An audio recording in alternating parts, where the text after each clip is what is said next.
রিজিক যদি পাইতে চাও আগে মসজিদে যাও, নামাজ পড়ো, নামাজটা শেষ করে জমিনের মধ্যে ছড়ায় পড়, দেখবি আমি আল্লাহ তো মালিকুল মুলক, আমি সব দিতে পারি, সবকিছু আমার আছে, এমন কোনো কিছু নাই যে আমি মালিকের কাছে নাই। তোমরা দুনিয়ার মধ্যে সকালবেলায় ঘুম থেকে ওঠার পরে তোমরা চলে যাও, ও ভাই, ও কাকা, ও চাচা, আমার এটা লাগবে ওইটা লাগবে, কিন্তু মালিকের তো বলতে হয় না যে আমার ওইটা লাগবে। তোমরা একে অপরকে ছাড়া চলতে পারো না, তোমরা মুতাওয়াজ্জ হইতে হয়, আর আমি আল্লাহর মুতাওয়াজ্জ হইতে হয় না। এর জন্য চাইতে হলে মালিকের কাছে চাও। আর ফাইদা কুদিয়াতিস সালাতু ফান্তাশির ফিল আরদ, আমি আল্লাহর কাজটা করে তুই রিজিকের জন্য জমিনের মধ্যে ছড়ায়া পড়, দেখবে দোকান দেবে দোকানে লাভ, তুই খামার করবে খামারে লাভ, তুই গাড়ি চালাবে গাড়িতে লাভ, ব্যবসা করবে ব্যবসাতে লাভ, কারণ রিজিকের মালিক তো আমি আল্লাহ। সুবহানাল্লাহ। এই জন্য আগে নামাজ না কাজ? আরো জোরে বলুন, কাজ না নামাজ? এখন প্রশ্ন হবে, হুজুর নামাজ, নামাজের কথা বললেন, এটা কেন, কিভাবে, কোথায় আছে নামাজ পড়তে? নামাজের বিভিন্ন ওয়ার্ড মিনিং হবে, অর্থ হবে, যত অর্থই হোক আগে আপনার মালিকের কাছে কপাল ঝুঁকাইতে হবে, তারপরে আপনি অর্থ তুলবেন, ঠিক না বেঠিক? নামাজ, আমি আপনি নবীকে ভালোবাসি, আমার রাসূলকে ভালোবাসি, ইমাম হাসান হুসাইন রাদিয়াল্লাহু তাআলা আনহুমা, হাসনাইন কারিমাইন, আহলে বায়াতকে ভালোবাসি, কিন্তু আহলে বায়াত যে শিক্ষা দিয়ে গেছে যে এইভাবে চলবা এইভাবে চলবা, আহলে বায়াতের আদেশ মানার নামে দেখা নাই। মুখে মুখে যদি বলি যে আমরা আহলে বায়াতকে ভালোবাসি, পাক পাঞ্জাতনকে ভালোবাসি, পাক পাঞ্জাতন বলতে লাঠি খাওয়ার আগে আমার সামনে থেকে দূরে যা, কারণ আমার অর্ডার মানলে না আমাকে ভালোবাসা হবে। ও বাবা, বাবা তোমাকে আমি মানি, জজ সাহেব আমি আপনাকে মানি, কিন্তু তাল গাছটা আমার, মানা হয়েছে নি? মানা হয়েছে? মানা হয় নাই।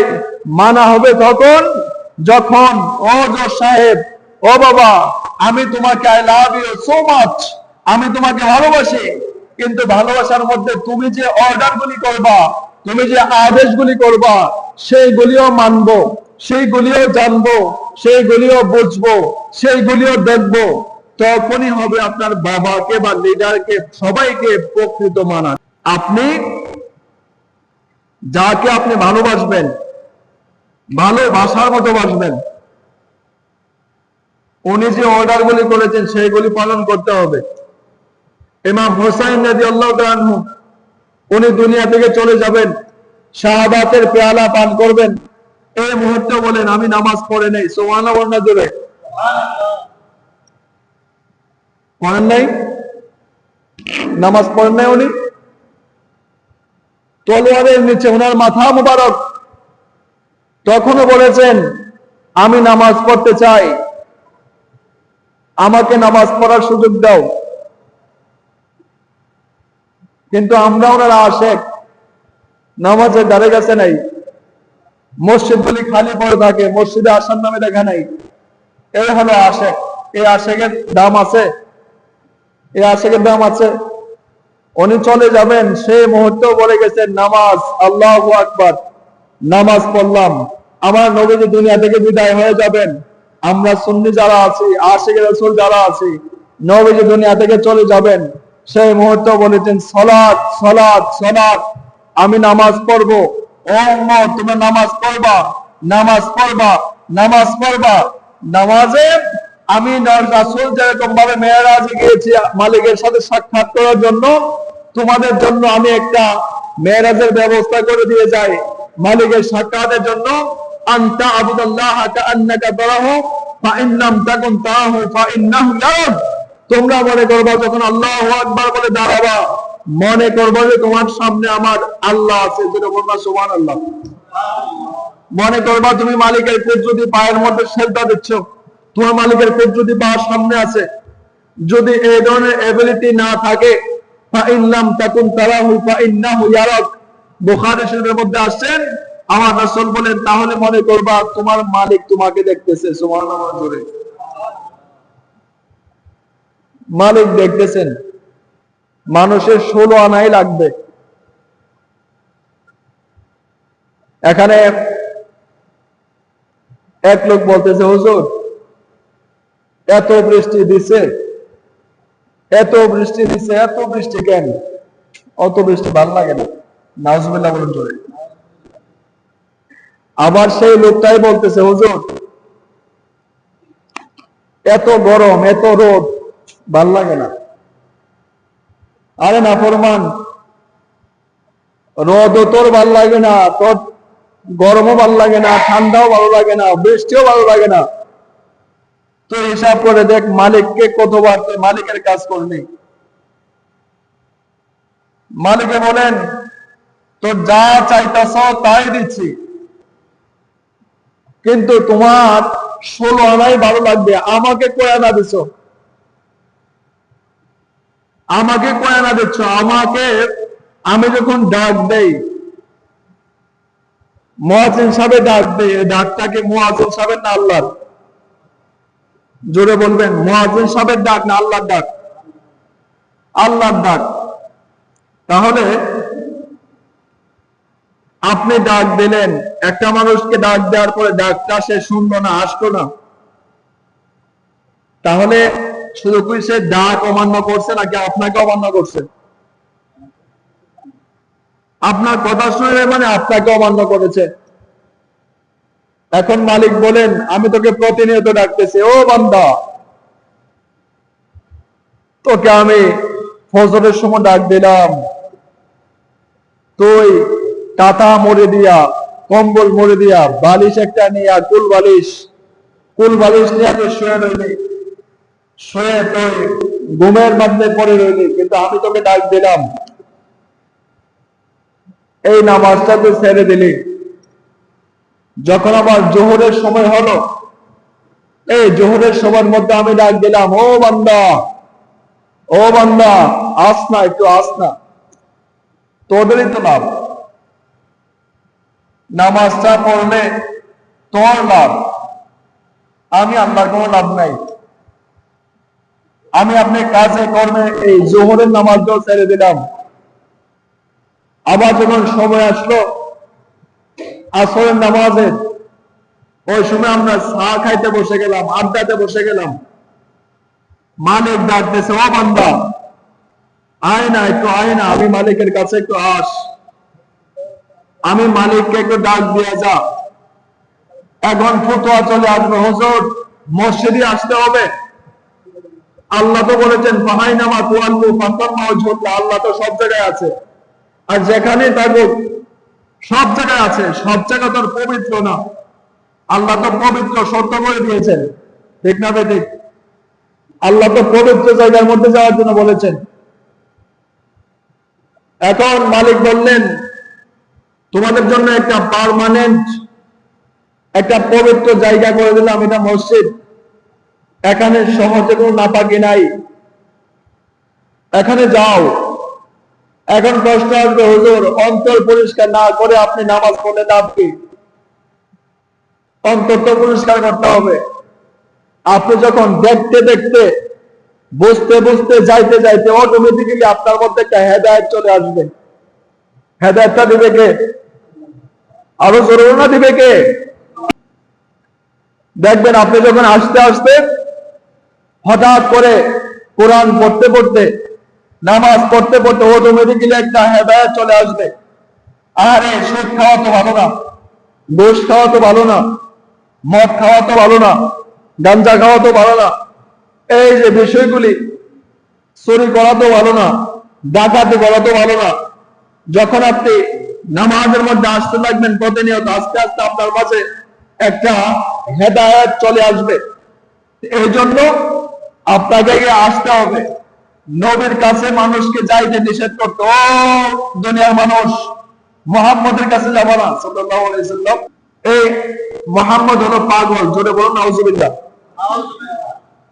নবীজিকে কি বলছে? পাগল বলছে। কে বলছে? আবু জাহেল, কাফের, মুশরিক যারা। এখন নবীর কাছে আসতে মানা করেছে, যাবা না, গেলে নবী হলো পাগল। কিন্তু যারা তাদের কুমন্ত্রণা না শুনে চলে আসছে একটু দিক কালোই সুবহানাল্লাহ না জোরে। আরে পাগল বলতেছে, পাগলের কাছে একটু যায় না, একটু দেখে আসে তো পাগলকে।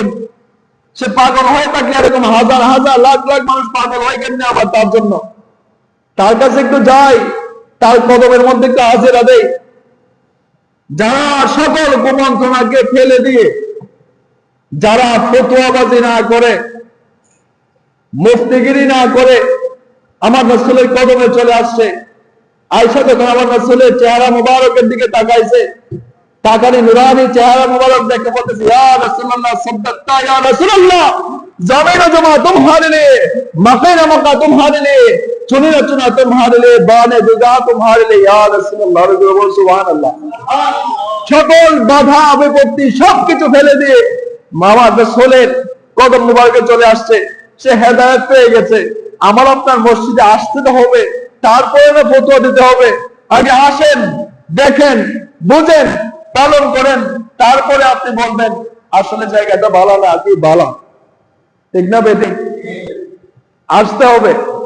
ইমাম গাজ্জালী রহমাতুল্লাহ আলাইহি, ওনার কাছে এক লোক আসছে, আয়েশা বলছে, হুজুর আজকে রাতে আমি এমন একটা স্বপ্ন দেখছি, যে স্বপ্নটা দেখার পরে আমি ঘুম থেকে ওঠার পরে আমার শরীরে দেখি ঘাম হয়ে গেছে। মাঝে মাঝে দেখবেন এরকম ভয়ানক স্বপ্ন দেখলে লাভ দেওয়া হচ্ছে, বুক থরথর করে কাঁপে, কাঁপে কিনা? মানে আতঙ্কজনক, মনের মধ্যে আতঙ্ক বিরাজ করে, আরে কি দেখলাম, কি দেখলাম। কয়টা বছর তো ইমাম গাজ্জালী রহমাতুল্লাহ আলাইহি, ওনার কাছে লোক আসছেন। আয়েশা বলছে, হুজুর আজকে রাত্রে যে স্বপ্নটা দেখলাম খুব ভয়ানক, ভেরি ডেঞ্জারাস ড্রিম। তখন বলতেছে, কি স্বপ্ন দেখছে? উনি ডাক দিয়ে বলেন, হুজুর আমি যখন ঘুমায় গেলাম, ঘুমায় যাওয়ার পরে আমি যখন ঘুমের মধ্যে ছিলাম, এই মুহূর্তে আমি একটা স্বপ্ন দেখলাম। স্বপ্নের মধ্যে আমাকে একটা বাঘ এসে দৌড়াইতেছে। সুবহানাল্লাহ। একটা বাঘ এসে যখন আমাকে দৌড়াইতেছে, এমন অবস্থায়, আচ্ছা বলেন দেখি, বাঘ যদি দৌড়া নিলে থাকবেন না দৌড় দিবেন? দৌড় দিব, জানেন হয়েছে দৌড়। এখানে ঢুকলে মনে মনে বলবেন, আরে হুজুর আছে, ওই যে লিডার, তারে ধরেন, দৌড় দিলাম। সবাই যার যার মতো, এরকম না যে আমিও যে পয়সা থাকবো এরকম না, আমিও দৌড় দিব। এমন অবস্থায় হযরত ইমাম গাজ্জালী রাহমাতুল্লাহ আলাইহি ওনাকে বলতেছে, হুজুর আমি স্বপ্নের মধ্যে দেখি একটা বাঘ আমাকে দৌড়াইতেছে, কোনো কিছু নাই, আমি যে পলায়ন করবো, আমি যে কেন লুকাবো, এরকম কোনো অবস্থা নাই। হুজুর ও হুজুর গো, তখন বাঘের তারা খায় আমি একটা দৌড় দিলাম। দৌড়তে দৌড়তে হঠাৎ করে আমি যখন চতুর্দিকে তাকাইলাম, কোনো কিছু আমি দেখতে পাই না। আমি যখন সামনে একটু গেলাম দৌড়ায়া, যাওয়ার পরে একটা বাঘ যখন আমাকে দৌড়ায়, বাঘের তারা যায়, সামনে দেখি একটা সুন্দর গর্ত দেখা যায়। মাঝে মাঝে সুবহানাল্লাহ বললেন, আরে জোরে বলুন, লাভ না লস? সুবহানাল্লাহ বলে, লাভ না লস? বাইনাস সামাই ওয়াল আরদ, আমার মালিক বলেন, একবার যে সুবহানাল্লাহ বলবে, একবার যে সুবহানাল্লাহ বলবে, বাইনাস সামাই ওয়াল আরদ, তাকে আল্লাহ আসমান এবং জমিনের যতটুকু ফাঁকা জায়গা আছে প্রত্যেকটা ফাঁকা জায়গা নেক দ্বারা ভরপুর করে দেবে। আরে জোরে বলুন সুবহানাল্লাহ। ও বন্ধু, ও বন্ধু, তখন বলেন, হুজুর আমি তখন এই গর্তের মধ্যে লাফ দিলাম। লাফ দেওয়ার পরে আমি ভাবলাম, বাঘ যেহেতু আমাকে দৌড়াইতেছে, লাফ দিলাম, বাচ্চা গেলাম। এই লাফ দেওয়া অবস্থায় নিচে পড়তে পড়তে হঠাৎ করে নিচের দিকে তাকায় দেখি একটা নিচে একটা বিশাল বড় অজগর সাপ এরকম হা করে আছে। আরো জোরে বলুন না সুবহানাল্লাহ। বিপদ কাছে না দূরে, বিপদ ধরে না বাইরে। উপরে ছিল বাঘের বই, নিচে আছে সাপের বই।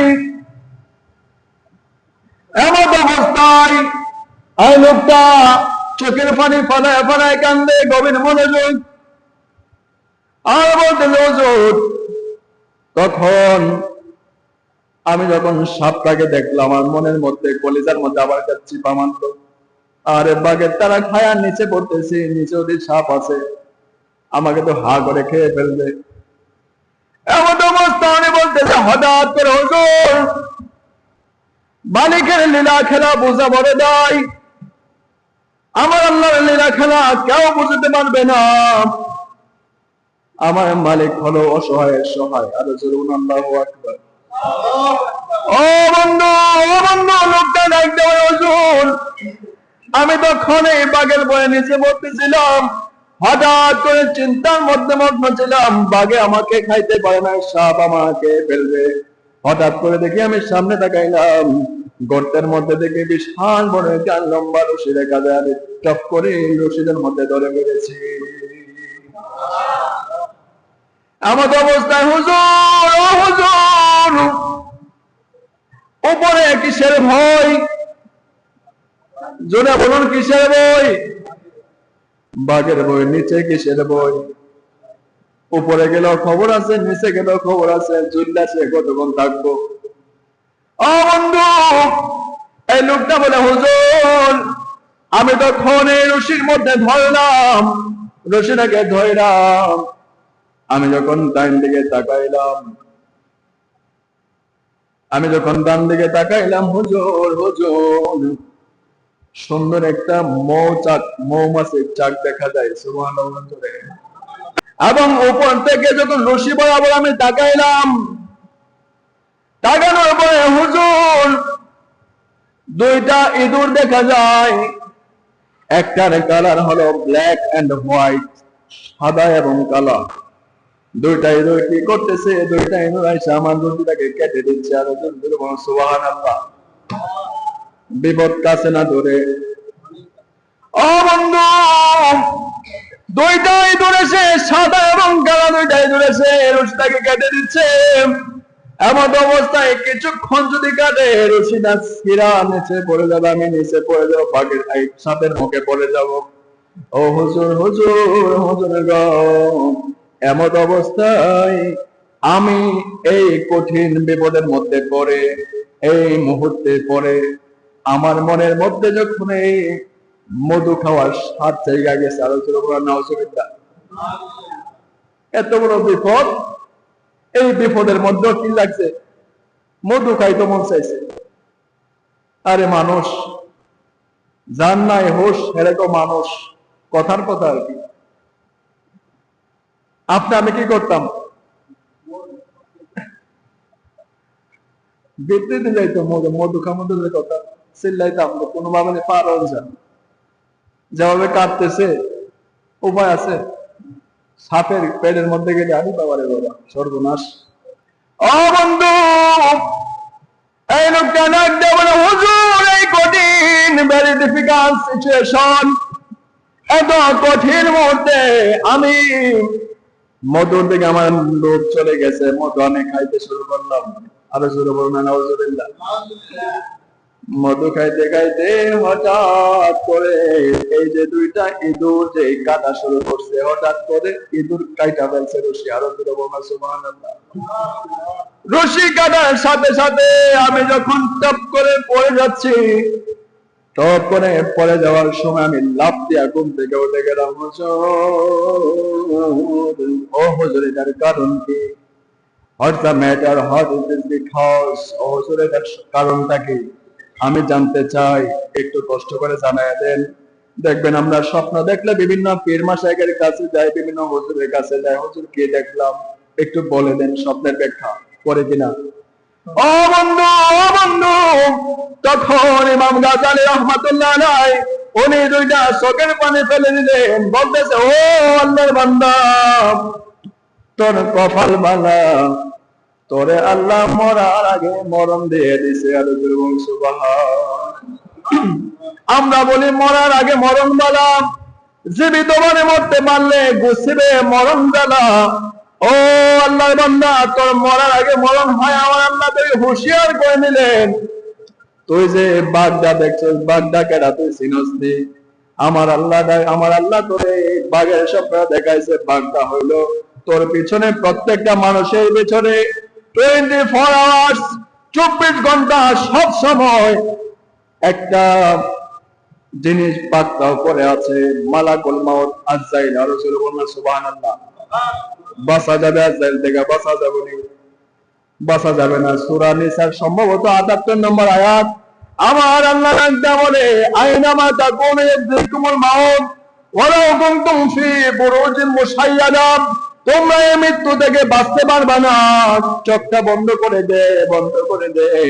তুই যার জন্য কামাই করো, যার জন্য ব্যবসা বাণিজ্য করো, যার জন্য তুই হালাল হারাম দেখোস না, সুদ ঘুষ দেখার নামে দেখা নাই, তুই যাদের জন্য নামাজ কালাম দূর রাস্তাঘাট বাদ দিয়া যাদের জন্য তুই টাকা উপার্জন করতেছস, তোর চোখটা বন্ধ করে দিবি, দেখবি তোর হাত থেকে নামায় তোর অন্ধকার কবর করে শোয়াই দিবে। আরো জোরে বলুন নাউজুবিল্লাহ। এই জন্য সাবধান হয়ে যা, কবরে আসতে গেলে ও তামুতুন্না ইল্লা ওয়া আনতুম মুসলিমুন। খুব সাবধানতার সাথে খাঁটি মানুষ, খাঁটি দিলওয়ালা, খাঁটি কপালওয়ালা মুসলমান হয়ে কবরে আসবে, নাইতে কিন্তু খবর আছে। এই জন্য সময় থাকতে ভালো হইতে হবে। নির্দেশ কার? আরো যেমন কার নির্দেশ? মালাকুল মাউত আজরাইল। তারপর হুজুর আমার যে দূর দিলাম, দূর দিয়া যে গর্ত দেখলাম, গর্তের মধ্যে আবার রশি দেখলাম, রশির মধ্যে আবার দেখলাম উপরে দুইটা ইঁদুর দেখলাম, দুইটা ইঁদুর দেখলাম। ইঁদুর দেখার পরে আবার মধুর চাঁদ দেখলাম। এটার কারণ কি? ও বন্ধু, ও বন্ধু, এটার কারণ হলো লাফ দিয়া তুই যে যেখানে পড়বে, সেই গর্তটা দুনিয়ার কোন সাধারণ গর্ত না। সেই গর্তটা হইল তোর অন্ধকার কবর ঘর। ওই কবরে যাওয়ার পরে তুই যে রশিটা ধরলে, রশিটা কি তুই জানোস? রশিটা হইল তোর দুনিয়ার জীবন। দুনিয়ার জীবন তুই রশির মধ্যে ধরলি।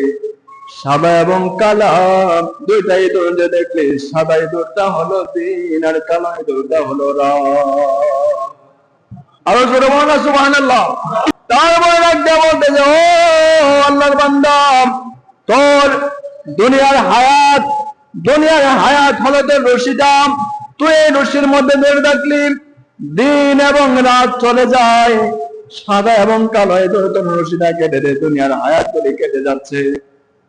ও বন্ধু, রাস্তাঘাটে দোকানপাটে আমাদের মন ইচ্ছা মতো আড্ডা দেয়, আড্ডা দেওয়ার পরে সময়গুলি চলে যায়, ফিরে আসবে কিনা? সময়টা কি ফিরে আসবে? আরো একটা সেকেন্ড চলে গেছে তো জীবন থেকে চলে গেছে। মালিক যদি জিজ্ঞেস করে, ও আমার বান্দা, তোকে আমি দুনিয়ায় থাকা অবস্থায় আমি যে পাতা থেকে মাথা পর্যন্ত সবকিছু দিলাম, তোর হাতে টাকা নাই, পয়সা নাই, তোকে আমি ফজর, জোহর, আসর, মাগরিব, এশা, শুক্রবারেও ডাকলাম, আসলে না। এত কাজ, টাকাও নাই, কিন্তু টাকা পয়সা না থাকার পরেও ঘরের মধ্যে গরম গরম ভাত আমি রেডি রাখছি। সুবহানাল্লাহ বলেন। গরম গরম ভাত রেডি রাখছে কে? নামাজে আসার দরকার আছে না নাই? আওয়ার দরকার না? আসার দরকার তো। এই যে তারপরে দিনও চলে গেল, রাতও চলে গেল। হুজুর, আচ্ছা বুঝলাম, ও যে দেখা যায় আমি যে মধুর চা খাওয়া শুরু করলাম, এটার কারণ কি? এটার কারণ হইলো